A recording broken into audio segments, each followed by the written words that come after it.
नमस्कार दोस्तों, स्वागत है आपका हमारे चैनल पर जहां पर आपको स्टॉक मार्केट की लेटेस्ट न्यूज़ मिलती रहती है। तो दोस्तों आज हम एक टाटा ग्रुप के शेयर की बात करने जा रहे हैं। शेयर मल्टी बैगर साबित हुआ है और साथ में फिलहाल भी एक अच्छे बुल रन पर चल रहा है।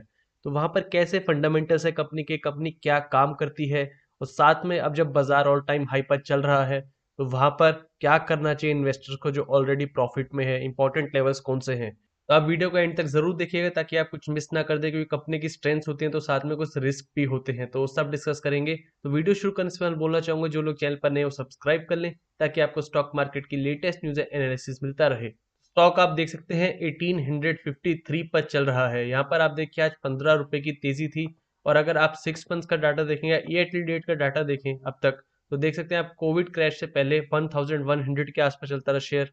उसके बाद गिरकर लगभग 550 के आसपास आ गया था। और आप जानते हैं IT sector and software sector सबसे पहले रिकवर होने वाले में थे, तो यहाँ पर यही बिजनेस है कंपनी का जिसकी वजह से आप देखिए एक शार्प रिकवरी दिखाई दी है। 550 से आप देखिए 1800 के पार पहुंच चुका है शेयर।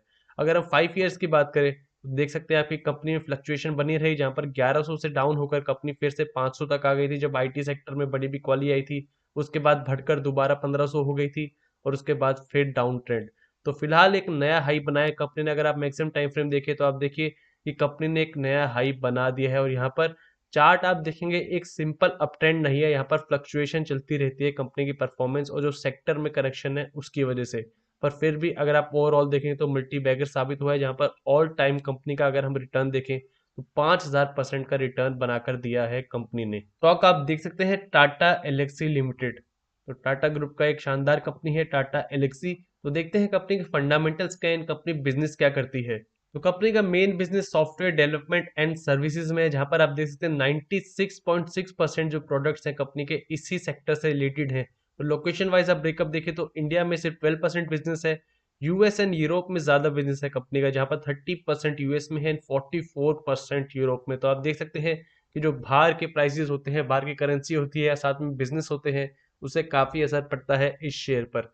बाकी अगर हम चीजें देखें तो कंज्यूमर सेगमेंट की बात करें तो ऑटोमोटिव एंड ट्रांसपोर्टेशन सेक्टर में जो सॉफ्टवेयर सर्विसेज चाहिए होती हैं, आप जानते हैं तो ट्रांसपोर्टेशन सेक्टर में, ऑटो सेक्टर में सर्विसेज चाहिए होते हैं सॉफ्टवेयर को रिलेटेड, ताकि चीजें ऑटोमेट हो पाए, तो वहां पर कंपनी का 52% मेन बिजनेस है।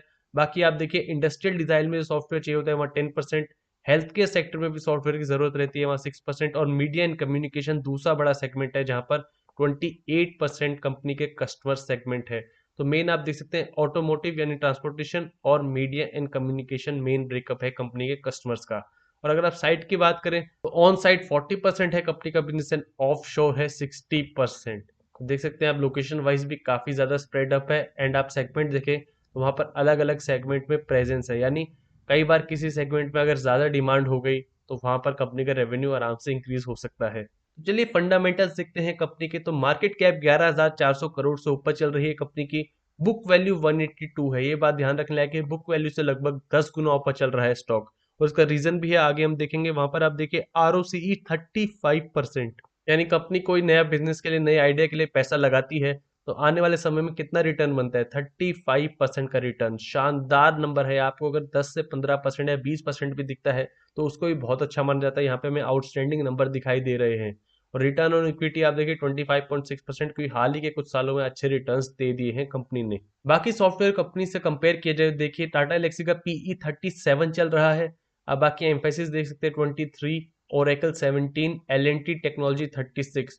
तो जानी मानी कंपनी है जैसे L technology, Coforge, persistent system, वहां पर आप देखिए उसी रेंज में चल रहे हैं टाटा एलेक्सी का पीई, यानी ज्यादा अभी महंगी नहीं दिखाई दे रही है बाकी कंपनी से, सेक्टर से अगर कंपेयर किया जाए तो अगर रिजल्ट्स की बात करें तो क्वार्टरली रिजल्ट्स हम देखते हैं तो 2017 में 346 करोड़ की सेल्स रहती थी कंपनी की 2017 दिसंबर में। और आप यहाँ देखिए लास्ट सितंबर क्वार्टर में 386 करोड़ आया था। और वहां पर रिकवरी जारी रही। यहाँ पर सितंबर लेटेस्ट क्वार्टर में 430 करोड़ की सेल्स रही कंपनी की। यानी हमने बात की कि सॉफ्टवेयर सेक्टर, आईटी सेक्टर अभी थोड़ा बूम पर था, कोविड से ज्यादा फर्क नहीं पड़ा उसको, जिससे आप देख सकते हैं कि यहाँ पर हमें डाउनफॉल देखने को नहीं मिला सेल्स में।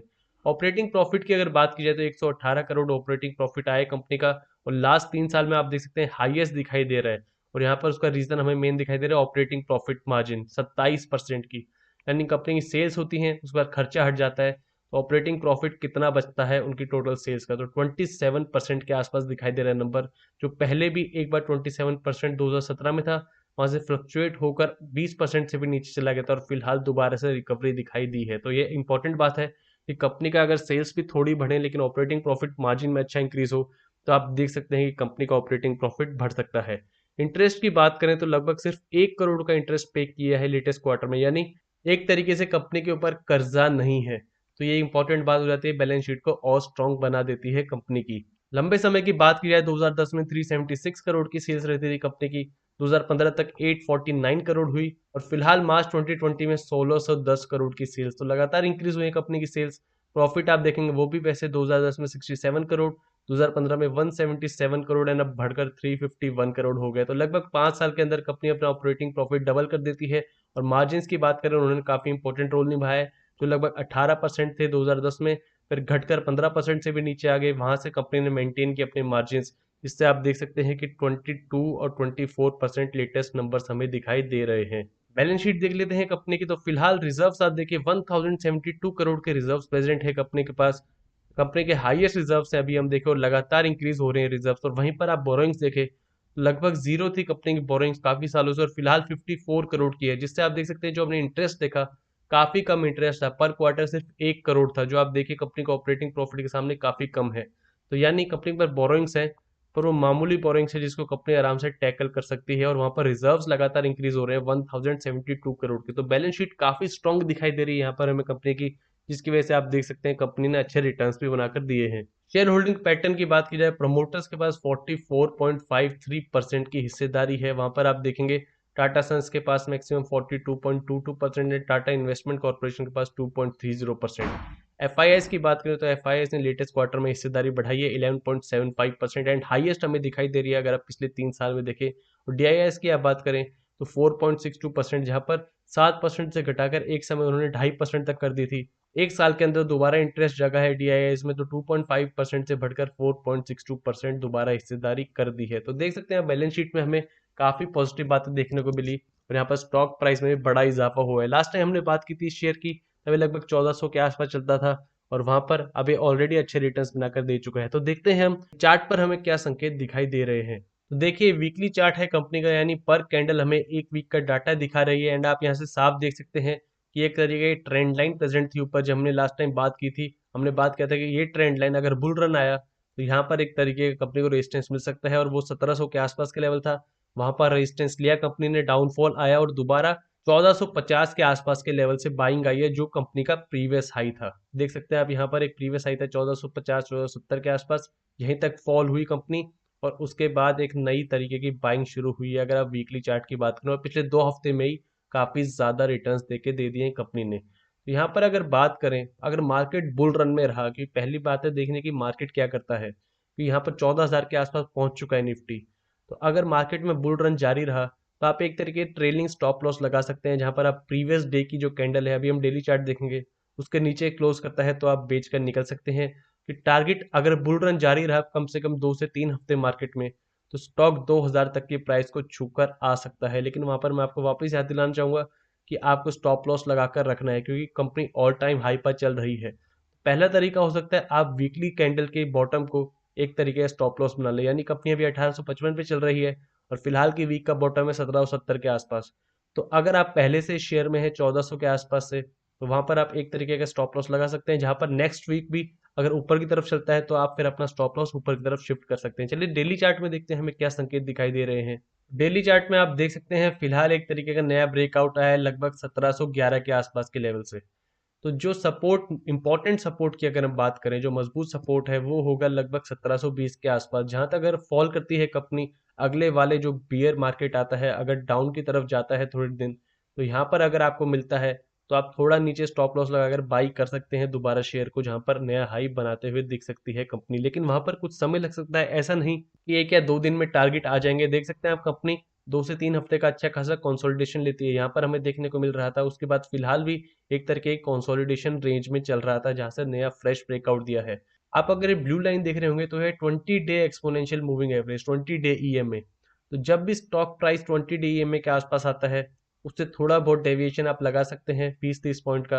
वहां से आप देखिए दोबारा एक फ्रेश राउंड जारी होता है ऊपर की तरफ मूव का। यहाँ से आप देख सकते हैं लगभग अप्रैल से यही चल रहा है और आपको आईटी स्टॉक्स में ज्यादातर ऐसा दिख जाएगा, वहां पर भी 21 ईएमए से ही ऊपर की तरफ जाता है। तो यहाँ पर देखिए आप टेस्ट होता है 20 डे ईएमए, 21 ईएमए, वहां से बाउंस दोबारा टेस्ट होता है, नेक्स्ट बाउंस। देख सकते हैं आप कितनी बार यहाँ से एक नया फ्रेश बाउंस देखने को मिला है। और फिलहाल आप देखिए कंपनी ने एक बड़े लेवल से यहाँ पर आप देखिए 50 डे ईएमए से एक तरीके का सपोर्ट लिया है। तो अगर आने वाले दिनों में स्टॉक प्राइस ऊपर की तरफ अपने टारगेट्स अचीव करके नीचे आता है, तो आप या तो प्रीवियस वीक की डाउन को या फिर 21 ईएमए को, जो चीज पहले प्रेजेंट होती है उसको एक तरीके का स्टॉप लॉस बना सकते हैं, क्योंकि टारगेट तो अभी हाई है। लेकिन मेन बात है मार्केट की, कौन जानता है निफ्टी का मूड क्या है, क्या निफ्टी अब 14,500 करेगा, निफ्टी 14,100 पे डाउनफॉल होएगा, तो वो बात देखने लायक होगी। तो यहाँ पर आप अगर बने हुए स्टॉक में, तो एक तरीके से आप अपना ट्रेलिंग स्टॉप लॉस मैकेनिज्म लगा चल सकते हैं। स्टॉक बुलिश है, जरूर बुलिश है। आप आज की क्लोजिंग देखेंगे तो देखिए आप जरूर रेड कैंडल है, पर प्रीवियस क्लोजिंग के ऊपर ही बंद हुआ है। और यहाँ पर आप देखिए बुल रन में सिंपली आप ये बात देख सकते हैं कि प्रीवियस डे जो बड़ी कैंडल होती है उसके नीचे क्लोज नहीं किया, तो बुल रन इंटैक्ट है। तो ऐसा ही कुछ मैकेनिज्म लगाकर आप निकल सकते हैं। रोज अपना लिमिट ऑर्डर लगा सकते हैं, जिस तरीके से आप मार्केट डाउनफॉल होते हुए भी प्रॉफिट लेकर निकल सकते हैं, क्योंकि स्टॉक काफी ज्यादा बुलिश है। और आने वाले दिनों में अगर अभी भी नहीं, नेक्स्ट फॉल आती है, आपको इस प्राइस के आसपास मिलता है, 21 ईएमए के आसपास मिलता है, तो आप इसको बाई कर सकते हैं, जो लगभग इस लेवल तक पहुंच जाएगा। आने वाले दिनों में तेजी रही तो आने वाले दिनों में 21 day EMA and 50 day EMA ऊपर खिसक लगभग आपको इसी लेवल के आसपास दिखाई देगा, 1700 की लाइन में। तब आप इसे दोबारा बाई कर सकते हैं न्यू हाइस के लिए। तो यहाँ पर दो पॉसिबिलिटी हमने डिस्कस की, या तो अभी न्यू हाइस बन जाएंगे, या फिर मार्केट अगर डाउनफॉल में चलता है, आईटी सेक्टर में कुछ बिकवाली आती है, तो दोबारा आप 50 डे ईएमए एंड ये सपोर्ट इसके आसपास आपको मिलता है, तो आप बाई कर सकते हैं एंड आप अपने रिस्क मैनेजमेंट हिसाब से स्टॉप लॉस लगा सकते हैं। अगर हम एक फेयर स्टॉप लॉस की बात करें तो वो लेवल अभी काफी नीचे होगा कि 1710 के बाद जो अगला सपोर्ट है कंपनी का वो काफी नीचे प्रेजेंट है, आप देख सकते हैं 1592 के आसपास। तो यही रीजन है जब स्टॉक काफी ज्यादा भाग जाता है तो वहां पर आपको स्टॉप लॉस भी काफी नीचे हो जाता है। तो आप किसी तरह का ट्रेलिंग मैकेनिज्म लगाइए। हालांकि लॉन्ग टर्म के लिए काफी बुलिश स्टॉक है, हमने फंडामेंटल्स देखे, और यहाँ पर आपको इन्वेस्टमेंट के रूप में देखना चाहिए इस शेयर, क्योंकि टाटा सन्स का नाम जुड़ा है, टाटा कंपनी का नाम जुड़ा है, और साथ में ऑलरेडी अच्छे रिजल्ट्स दे रही है, तो लंबे समय में आपको अच्छा पैसा बनाकर दे सकती है कंपनी।